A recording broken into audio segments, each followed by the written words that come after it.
各位家人好，我是蔡志玲。今天不聊养生，严肃说说您银行里的养老钱，它是在稳稳增值，还是因您说错一句话，就在合规情况下悄悄变少？这绝非危言耸听。2026年临近，大家去银行办转存、定存的次数多了，尤其是中老年朋友最信任定存，觉得安全。但一个难受的真相是，超过90%的人从开口的一句话就错了，把部分应得利息拱手让出。您回想，是不是走到柜台常说我要存定存？如果您也这么说，可能已踩中陷阱。这句话里藏着一个银行行员通常不会主动纠正的行话陷阱。资深行员透露，客户一说存定存，为求快捷，行员往往直接办理系统默认或最简便的那种存款。这一简一繁之间，100万本金存1年，利息可能不知不觉少2000块，甚至更多。这笔钱静悄悄地成了潜规则。今天我决定把这个秘密完全摊开，不但告诉您为什么亏，还要手把手教您，只要多填一张单子，多说一句内行话，就能扭转局面，让血汗钱迸发最大价值。在开始前，请大家订阅健康之道，在评论区留下我要高利息，让我们团结起来，把本该属于自己的收益稳稳拿回来。好了，咱们先来还原一个几乎每个人都经历过的场景。假设您呢，刚刚领到一笔丰厚的劳保退休金，或者是孝顺的子女给了您一笔可观的孝亲费，东拼西凑，正好有100万元整。您想着这笔钱是养老的底气，暂时用不上，就决定存到银行里，图个安稳和利息。于是您带上身份证、印章和存折，走进了家门口最熟悉的那家银行，取了号码牌，安静的等待。终于轮到您了，您坐在舒适的椅子上，隔着玻璃对里面年轻的行员说：“小姐，麻烦你这100万帮我存个定存，存1年。”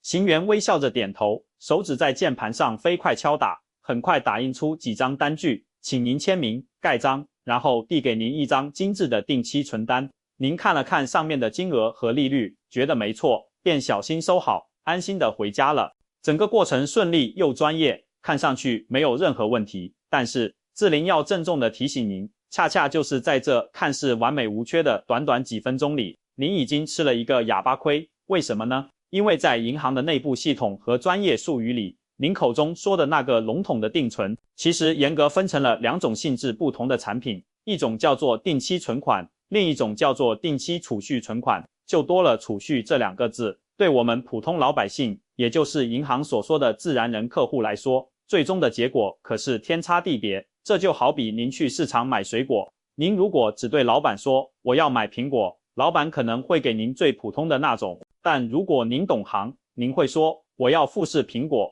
或者我要蜜糖苹果，那价格和口感立马就不一样了。在银行里，道理是相通的。当您只说存定存时，行员操作系统默认选项往往是为公司、企业户头设计的那种一般定期存款。这种存款方式采用的是单利计息法，什么意思呢？就是说，您这100万存进去，每个月产生的利息是固定算好的，这个利息就像被单独放在一边，不会跑回您的本金里去。下个月您的本金还是原来的100万，利息还是按100万来算，不会增长。然而，您知道吗？政府为了鼓励我们老百姓养成储蓄的好习惯，专门设定了一种福利性的存款产品，就是定期储蓄存款。这个产品，公司企业是不能办的，只有我们个人户头才能享有。它最大的魅力就在于，它采用的是复利计息，也就是咱们常说的利滚利。好比鸡生蛋，蛋孵鸡，您这个月产生的利息，到了下个月会自动加入您的本金里，变成新的更大的本金，然后继续产生利息。这样一个月一个月滚动下去，就像山坡上滚雪球，一开始可能只差一点点，但滚到最后，雪球的大小会差出好几倍。听到这里，可能有家人会想，志玲啊，你说的这么玄乎，这单利和复利听起来差别很大，但实际算下来能多出几个钱呢？值得我这么紧张吗？您别急，咱们就用最实在的数字来算一笔账，让计算器说话，您就明白我为什么这么着急上火了。我们就假设现在银行1年期的存款利率是 1.7%， 如果您存的是行员可能默认给您办的那般定期存款，采用单利计算，100万存1年，您最后拿到手的利息就是100万乘 1.7% 等于17000元整，清清楚楚。但是如果您当时清晰地说出了那句通关密语，我要办定期储蓄存款，并且选择整存整付，那么因为这每个月的利息都会滚入本金再生息，同样是100万，同样是 1.7% 的年利率，存满1年后，您拿到手的利息总额大约是17130多元。您看，第1年下来，大概就差130元左右。您可能又会说，就100多块，一顿饭钱而已。志玲，你开头说的2000块，差距在哪呢？家人们，账可不能只看眼前这1年，复利最惊人的力量，恰恰需要时间来发酵。咱们长辈们存定存，很多都不是只存1年，一存就是3年、5年，甚至这笔钱就是打算放在那里10年不动，作为长期的养老储备金的。那咱们就算3年的账，如果是一般定期存款，单利计算，3年的利息就是简单的1年17000乘以3，总共51000元。可如果是定期储蓄存款，利滚利足足滚了36个月，那个差距就像被施了魔法一样，开始显著放大。3年下来，采用复利计算的定期储蓄存款，它的利息总和会比采用单利的一般定期存款多出1000到2000块钱。这还只是以100万本金 1.7% 的利率来估算的。如果您本金更雄厚，有200万、300万，或者您存放的年限更长，5年、8年，那么这个差距会像滚雪球一样越滚越大，最后多出的可能就是一趟出国旅游的钱，或者一整年的保健营养品开销。这几千块钱对银行而言，可能只是报表上一个微小的数字，但对我们勤俭节约了一辈子的长辈来说，那是几十顿可口的家常菜，是给孙子孙女包好几次大红包的钱，是我们理应得到却因为信息不对等而白白流失的权益。最让志玲感到不平的是，很多行员在处理业务时，出于追求效率，或者觉得解释起来太麻烦，而客户又好像不太懂，往往就不会主动告知这两者之间巨大的区别。在他们的操作流程里，开办一般定存的界面可能就在首页，而开办定期储蓄存款可能需要多翻1-2个菜单。所以我们一定要自己学会那句关键的通关密语，才能确保在柜台前我们能清清楚楚地拿到最好的那一份。那么具体到了银行，我们应该如何说、如何做才能确保万无一失呢？志玲给大家一套标准的行动流程。当您坐到柜台前，办完基本的身份确认后，请您看着行员，用清晰、肯定的语气对他说：你好，我要办理定期储蓄存款，麻烦帮我做成整存整付的方式，请您务必记牢这2个关键词组。第一，定期储蓄存款，这6个字是锁定高收益复利产品的核心密码，一个字都不能省。第二，整存整付，这是定期储蓄存款里让您的利息实现最大化增长的最佳选择。说到这里，志玲觉得有必要给您稍微展开讲讲，这个定期储蓄存款底下其实也有3种不同的领息方式，适合不同需求的家人。第一种就是我刚才极力推荐的整存整付，意思是您把本金，比如那100万，一次全部存进去，然后约定一个期限，在这期间产生的所有利息都一分不取，全部留在账户里，和原来的本金合并在一起，继续产生新的利息，直到存款到期的那一天，您一次性把所有的本金和累积的利息全部取出来。这种方式是利滚利，效果最彻底，最终收益最高的，特别适合那笔您近几年内完全用不到，纯粹为了长期保值增值的养老金。第二种方式叫做存本取息，意思是您也是一次性存入一大笔本金，但是您可以选择每个月或每几个月把产生的利息取出来，当做生活费的补充。这种方式因为利息每个月都被您拿走了，就没有办法参与利滚利了，所以总的利息收入会比整存整付少一些。但它有个很大的好处，就是能提供稳定的现金流。对于那些没有其他固定收入来源，完全指望存款利息来补贴日常生活的退休长辈来说，每月多一笔钱到账，心里会踏实很多。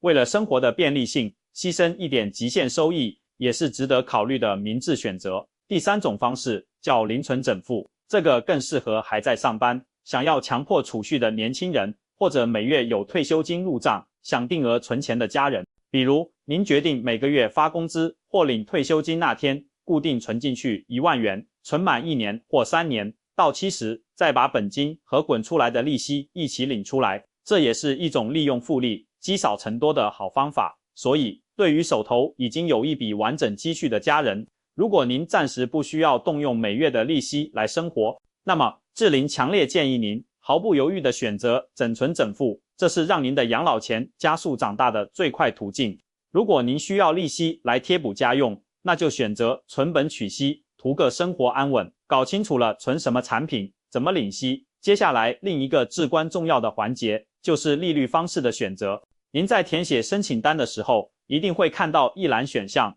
让您在固定利率和机动利率之间打勾，这又是一个让无数人头疼的选择题。很多长辈一看到固定2个字，就觉得特别有安全感，心里想，固定是不是就意味着利息锁死了，以后就不会变少了？于是常常不假思索的就勾了固定，或者有些行员为了省去解释市场走势的麻烦，也可能直接帮您勾选上固定。志玲在这里要提醒您，这个不经意的勾选很可能又是让您未来收益打折的一个坑，那到底该怎么选才对呢？这个选择其实需要对当时和未来一段时间的经济大环境有一个基本的判断。咱们以现在2025年底展望2026年的趋势来举例，我们心里要有个谱。如果当下的存款利率已经处于一个历史相对很高的位置，而且所有的新闻专家都在预测未来经济可能放缓，央行很可能要降息刺激经济，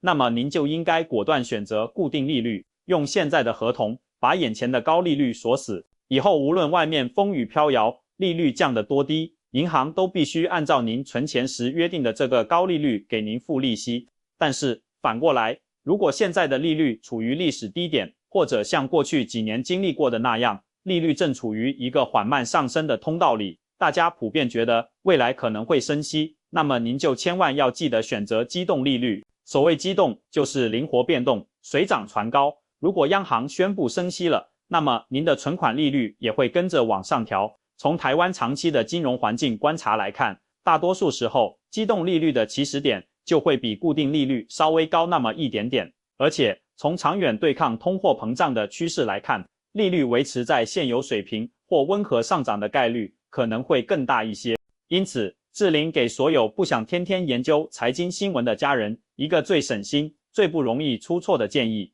如果您对未来的利率是涨是跌实在拿不准主意，那么选择机动利率通常是更稳妥、更可能占到便宜的选择。这样一来，您既享受了起步时可能就高一点点的利率，又能搭上未来万一升息的便车。千万不要因为贪图一时心理上的固定安全感，而在一个利率可能上升的周期里，亲手锁死了自己财富增长的可能性。说到这里，我想起我一位朋友陈伯伯的真实经历。陈伯伯前年老家拆迁，拿到了一笔400多万的补偿款。他去银行存款时，也是不懂这些门道。行员问他存定存吗？他说是，行员很快就帮他办好了一切，勾选的也是一般定期存款和固定利率。结果没多久，央行开始连续小幅升息，他身边的朋友利息都跟着涨，只有他的利息雷打不动。再加上他存的又是单利计息的一般定存，里外里一算，他一年少领的利息足够买一台很好的按摩椅还有多。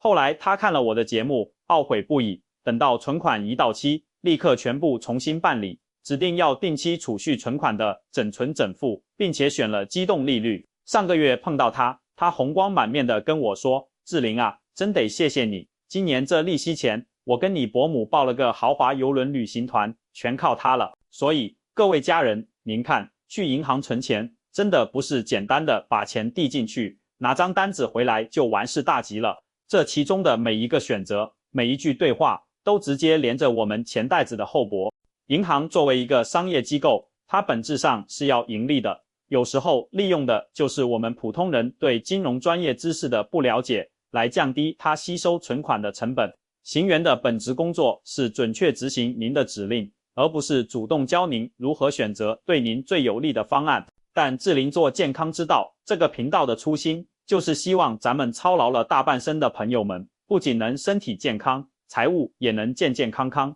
能牢牢守住自己的财富果实，不被这些复杂的规则无声的磨损。现在，请您不妨回想一下，或者回家找找看，您家里那些还没到期的定期存单，上面印着的到底是定期存款还是定期储蓄存款？如果您发现是定期存款，也先别着急，马上去银行解约，因为定期存款提前解约，利息会被打折计算，那样反而会损失更多。您要做的是找个小本子，或者用手机备忘录记下这笔钱的到期日，然后在那笔钱到期的那天，或者提前1-2天，亲自去一趟银行，明确地告诉行员，这笔钱到期了，我要转存，请帮我全部转成定期储蓄存款，做整存整付。另外，志玲还要提醒大家，这个定期储蓄存款的福利，并不仅仅针对100万这样的大额存款，哪怕您手头只有10万、20万的闲钱，这个规则同样适用。千万不要觉得钱少就不值得计较，财富都是一点一滴积累起来的。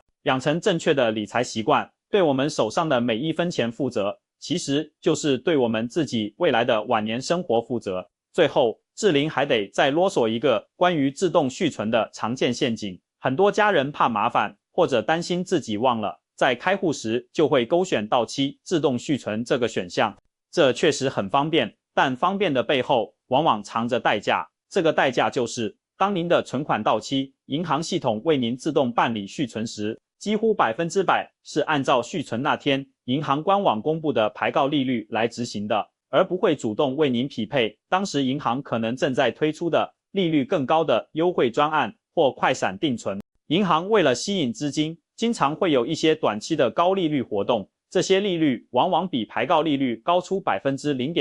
0.2%，甚至更多。如果您设置了自动续存，就等于永远和这些优惠活动无缘了。所以，志玲的个人建议是，如果您的身体还硬朗，腿脚也方便，最好在定存到期前，亲自去一趟银行办理转存，或者哪怕您不想跑，也可以在到期前打个电话给您熟悉的理财专员，或者直接打电话到银行客服，问一句，请问我现在有一笔定存快到期了，你们最近有没有什么利率更好的存款优惠活动？多问这一句，可能就能让您的利率往上跳一小格，长期下来也是一笔可观的额外收入。让志玲为您总结去银行存钱的必赢心法。第一，走进银行，明确说我要办理定期储蓄存款，而不是模糊的存定存。第二，若不急用利息，首选整存整付，让利息最大化。第三，若拿不准利率走势，选择机动利率，通常更稳妥，